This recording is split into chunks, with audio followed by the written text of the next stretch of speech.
rubber here. The moon looks very nice tonight, but it would be a shame if it were to disappear.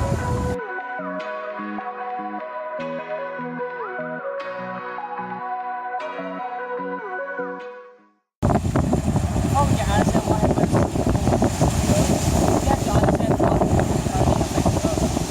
Currently, the Earth is 348,000 kilometers away, and it's spinning at a rate of 4 km per year. The current force exerted by the moon on the Earth is 2 times 10 power of 10 newtons, using the formula F equals P m1 m2 over r squared. And due to this force, the Earth's oceans are forced to form a shape, with two simultaneous high tides, one facing the moon and the other facing the other side of the Earth. If the moon were to fully disappear, the tides would be much smaller, and it would be only due to the sun's gravity.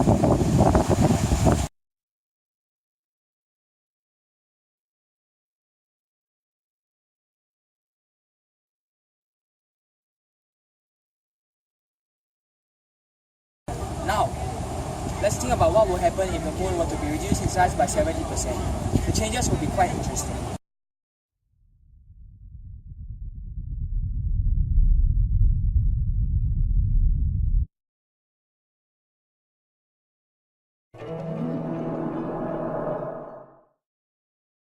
First off, there will be no more total lunar eclipse, and we will only have annular eclipse. Next, due to the much faster spin of the Earth relative to the moon's orbital speed, the high tide facing the moon will be dragged in front of it slightly due to inertia.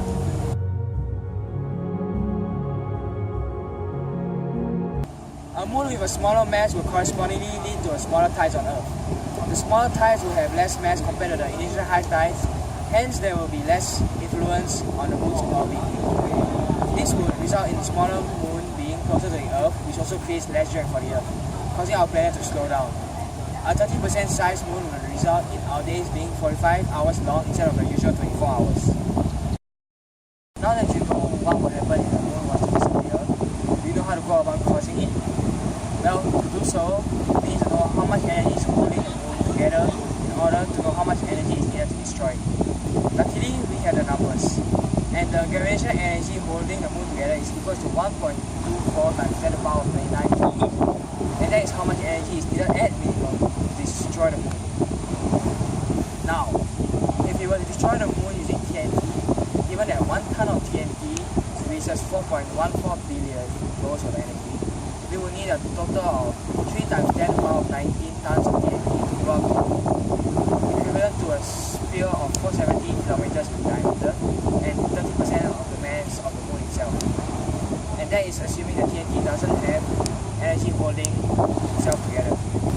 If you want to be creative and use unorthodox methods to destroy the moon, such as launching a bowling ball at the moon, you can do so, but be prepared to break the universal speed limit.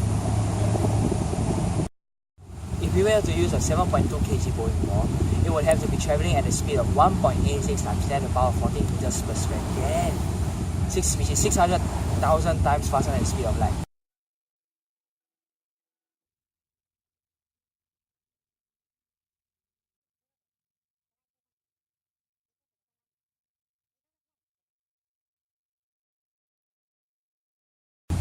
If you want to accelerate the ball at 981 meters per square second, you will need 6,000 years.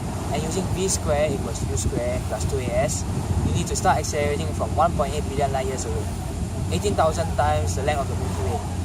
And using F equals ma, you will need to constantly apply 7,063 newtons of force every second, a total of 7.42 times 10 to the power of 13 newtons. So I recommend that you stick to using nukes or TNT.